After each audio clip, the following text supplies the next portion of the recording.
By now, I've sort of interviewed Gukesh quite a few times, but each time I interview him, I'm touched by three things. One, his humility. Secondly, his modesty.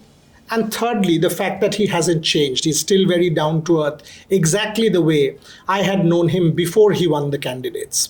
His life has changed, but he hasn't. How is it possible to remain grounded with so much adulation? When people come and ask for selfies and autographs and endorsements and money and all of, how is it possible to stay grounded and remain the same humble self? I think it's once you realize this is a special achievement, but there's still a lot more to go and there's a lot more to achieve, and there's a never-ending road to self-improvement. It's nothing to be content with. Then I think that's one thing, but it's true. It's not always easy, and I think the people around me who help me keep grounded are the most important ones for me to have this quality. You mentioned the people around you, and I have to specifically refer to your dad. Your dad and I have become very good friends, as you know, for the last 2-3 years. I asked him after Singapore that you've made a difference, and he literally scolded me and said, you are also a father, you would have done the same. And it touched me that he doesn't want credit, he just is doing his job. And he said to me, look, I am doing what every father would have done. He's not doing what every father would have done. He's sacrificing his practice, and your parents have. There is no Gukesh without the family. Can you tell me, please, a little bit about your dad, your mom? Your mom was there during the World Championship. How is it? Talk to me about them. Let's take you backstage. Yeah, obviously both my parents have done a lot. Without their sacrifices, nothing would have been possible. And right from the start, my parents wanted me to pursue a career in what I really enjoy, because they were quite interested in sports. They couldn't pursue a career in that, so they wanted me to just do what I like, and they'll arrange the resources for that. And once they found out that I am interested in chess, I was addicted to chess, I was spending all my time, they decided that this is what I want and this is what I will be doing. And at that time, I was just too young to take any kind of decision about my career or about my life or anything. And they just made sure that I don't have any distractions. They took the tough decision of dropping out of school at an early age. Of me dropping out of school at an early age. And then also a lot of financial struggles they had to deal with, especially before I became a grandmaster. But they were all always ready to endure this, because there's something, playing chess is something that I enjoy, and we got timely support from family, from friends, which were very crucial. So once they all, I also while they were going through all these struggles, they made sure that I don't face any. So they kept you insulated. They kept me inside a bubble so that I could just focus on my chess, and so many struggles, as you can imagine. My mom staying away from me for long periods of time. My dad traveling constantly, quitting his practice. But I'm glad that things worked out. That things I'm doing well in my career, and they can be happy about. When the World Championship happened, your mother was there, and I remember that visual where the trophy was passed around. When you first had a chat with the two of them and met your father and your mother, I remember that visual also when you entered the car. I think you were going to the press conference soon after, and your dad was inside that van. Yeah. Can you just take us back and give us a sneak peek? Because these are moments of a lifetime that generally you don't talk about. I can ask you straight 5 questions. That's not the point of this interview. Yeah. Once I finished the game, I came out. Obviously all were emotional. It was such a huge change from tie breaks to world champion in a couple of minutes. And I came out of the venue. My dad was there. We hugged, and then things think also I hugged my trainer Gajewski. Like we all were emotional, and then my mom was not present in Singapore at that time. My mom and family, and then we entered the van. I called. Yeah, I don't remember if mom called or I called, but like we were speaking, we both were crying, and then yeah, already at that time, once the game finished, my dad was coordinating with home to book the flights, and they arrived like next morning, if I remember well. So yeah, I mean it was a beautiful moment for all of us, and especially for my mom, in staying away for so long, and then to finally see me as the world champion. Like 1 month she didn't see me, and then we saw each other. It was really good. We spent a couple of days in Singapore. We went for some sightseeing, and it was really really nice. Now that you mentioned the sightseeing, tell me about the bungee jumping. How was Yeah. the experience? It was I mean, I know the story behind it. Yeah. That that when that fine before that rest day and the Right. two of you were at the beach. You told me the story. Yeah. But when you actually did it, Yeah, I it would was never be like- able to do it. I mean, it was not that. It's scary. It is scary. Like, I mean, initially I was just excited to be there. I was not that scared, but once I went up, I was at the edge, about to jump, and then I got like really scared. I was like, why am I doing this? But but I think, like, once I realized, I mean, once I jumped, the first few seconds were like very scary, but then it was fun. Like, it also helped that I saw a few people jumping before me, so I knew that nothing bad was going to happen. Of course not. Of course not. But Yeah. but this was. I mean, it was a spur of the moment promise. I didn't think you will keep that promise. Yeah, like me and Gayu, I mean, my trainer Gajewski, we make some funny deals. What is the other one? I remember once I was having a bad tournament, and he said, if I do this in the next game, he'll do like 50 push-ups or something. I mean, just to have some fun. And this was the same. We just made it like a funny deal, and we try to stick with it. I love this kind of Yeah. thing. So I will try and do it with my colleagues. If they have a bad journalist day and miss couple of breaking news, I'll Yeah. say, come on, we must try and do bungee jumping. Not bad. But what is a usual family day like at home, Gupesh? I mean, breakfast, lunch, suppose all of you have a break. I know your dad and mom both still practice. If they have a break, what is usual family time? What do you all do? I mean, chat, food. How is life at home?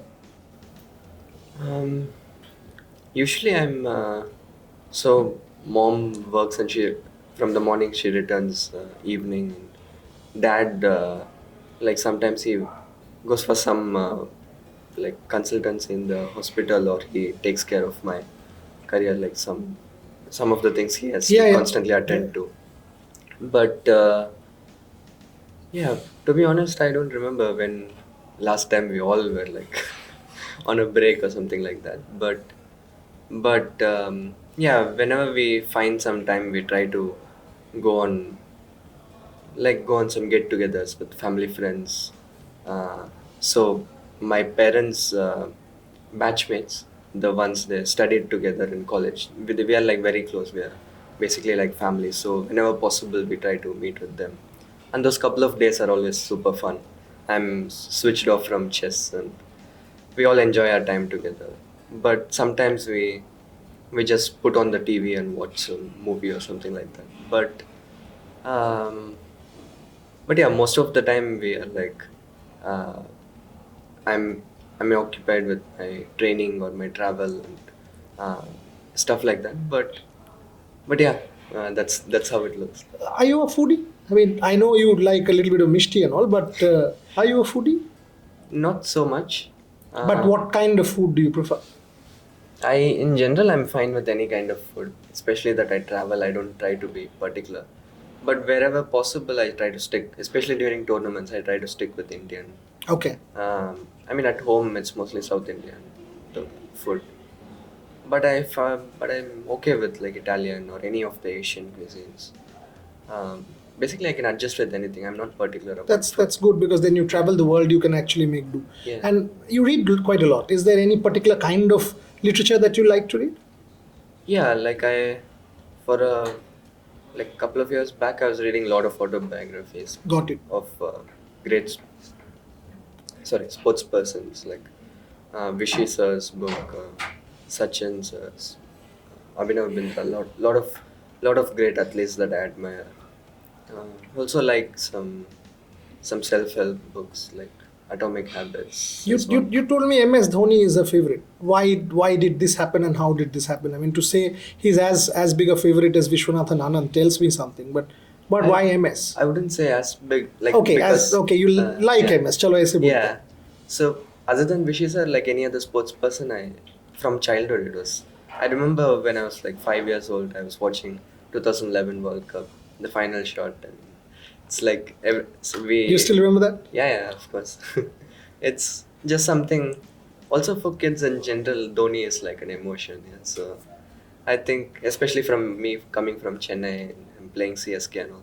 So I think from childhood I admired him. Also, like I can connect with him on how he behaves on the field.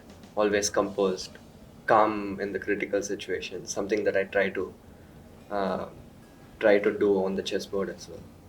And recently also Djokovic, I really admire. So, yeah. There are a couple of similarities. When you said this, I remembered. 2011, 2nd of April, Ravi Shastri's iconic commentary, the party is about to begin at the Wankhede. I remember It was the around last Dhoni finishes off. Dhoni finishing off in style and the party. And it was around 9:30 India time. Yeah. You won around 9:30 Singapore time. Almost the same. Oh, okay. And yes, and for us many in India, the party was about to begin. And it did begin. It did begin, which lasted for, I mean, I remember Paddy Upton telling me that you all had a meal. I said, so what did you have? And he said, very dry. Gukesh doesn't drink. Nobody drank. We just had some Chinese food till 1, 2 a.m. in the Yeah. morning, and that was it, or something like that you all celebrated with. Yeah, I don't remember what we had. Yeah, he told me Chinese. Okay. No, Paddy said you all went to a restaurant and you all were there till about 2 a.m. But I said, so champagne bottles? He said, no, nothing as dramatic as that. So I said, what are you talking about? But how important is mental health, Gukesh? And to have a mind coach like Paddy Upton, did he actually make a tangible difference? Yeah, for sure. So I started working with Paddy around May last year, soon after I won the candidates. So like for the World Championship, we started working, and a lot of things that we spoke about, like if at any moment I felt any concern or any kind of doubts in my mind, we just talk. I just talk with Paddy. He has this ability, at least for me, to put my thoughts into very simple words so that I can have a clear perspective on what I'm feeling. And also, I remember during the match we spoke after game 12, and I was having like I was finding it hard to sleep enough because of the stress, and I was not able to fall asleep. So he suggested some things that I did, and last 2 days I was sleeping quite well. And these little things, they matter a lot when it comes to the critical moments. One thing he said to me, and I need to ask you that. He said, look, all of you thought it was a draw. I said, yes.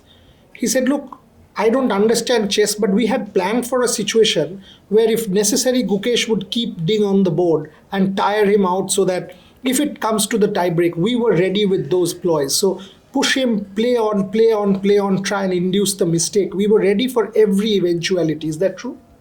Yeah, we tried. I mean, when you play a world championship, you have like 6, 7 months to prepare for all kinds of scenarios. So you do like think about different scenarios. How am I going to react in this one, the other one? And generally, we thought it'll be a good idea, especially Ding not being at his absolute best.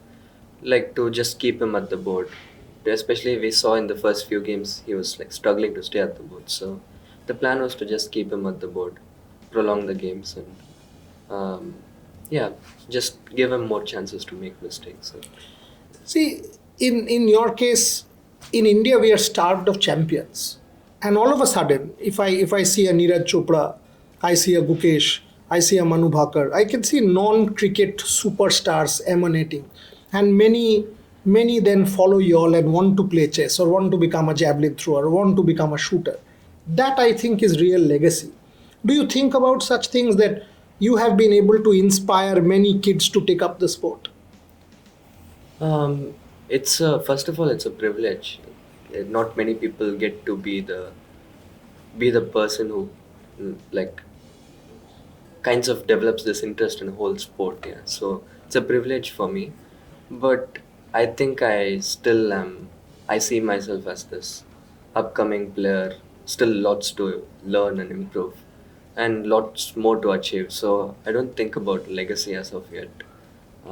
Still feel like lot more to do, but whenever like some kids come up to me and say I've started playing chess because of you, it's a great feeling.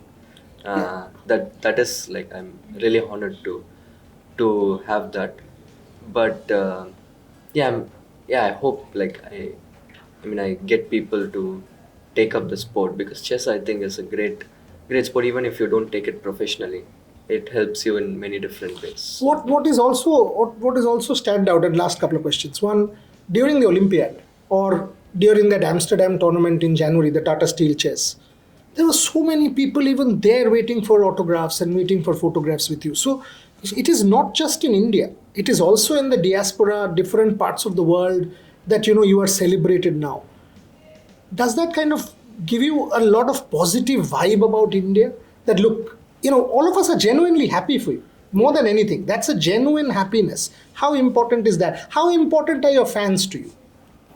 They are, of course, very important. I mean, fans, like I was mentioning in the conclave, like there are some fans who go out of their way to actually help. And for me, it's like, it's amazing to see how a person who I've never met can like love you so much and support you so much. Yeah? So it's really nice, and I really appreciate my fans and fans of chess. And like even when I go abroad, I can see like most of the tournaments, all the fans. I mean, most of the fans are mostly Indian. Like no matter where I'm playing, Europe, or US, or anywhere, it's mostly Indians, and I could see how much chess means to Indians, and it really means a lot to. Last question. I mean, and I ask this, if you give me a candid answer. I mean, for us at Revsportz, and you know this, I mean, we've covered you way before the candidates, not as if after you have become world champion did we start to cover you. We have covered you for 2, 3, 4, 5 years. I mean, we've been part of the growing up. For us, this conclave means a lot, because for us, this is critical inquiry. The Tata Steel Trailblazers conclave is about sports people. You and Gopi, you and Mahesh, you and Lavlina, Meera, all of you got to meet. For me, that means a lot. You are doing felicitations, events, conclaves every day. Was it meaningful? And if not, tell me. But was it meaningful? Because how does one, or an event of this scale and this nature, does it still make a difference to you that, oh, you know what, I came to Calcutta, spent a day and a half, and I'm going back happy? Or was it just okay, another gig I had to do because I promised this guy is a friend of my father's? What is it? No, it's surely much more than that. I mean, especially this conclave, you see so many athletes, like so many athletes. I was watching some of the panel discussions. I mean, before me, I was watching, like I was listening to also the Saurabh podcast. I mean, I could actually learn from what I am as an athlete. I can learn something from these people, and like so many people listen to so many great athletes, and they can gain a lot from that. So I think there's a lot of meaning, and also to get the like public attention to different sports, not only cricket, for all the other sports at the very in like very center stage of sports. It's like a really big thing, and I'm really glad to be a part of this, because this not only coming here for myself, but also chess, Chess. right? So chess is getting the attention, and I'm really glad to be part of it. Humbled, delighted, grateful, appreciative. Thank you. Keep going, plenty to do. There'll be many more losses than many more wins. That's sport. Right. You will lose way more than you will win. Then every other person will now want to beat you. You are the benchmark. Sure. So enjoy the journey. Keep losing. For every failure will get you more success. Thank you, Right. Gukesh. Absolute love. Thank you very much for joining Thanks. us. Thank you.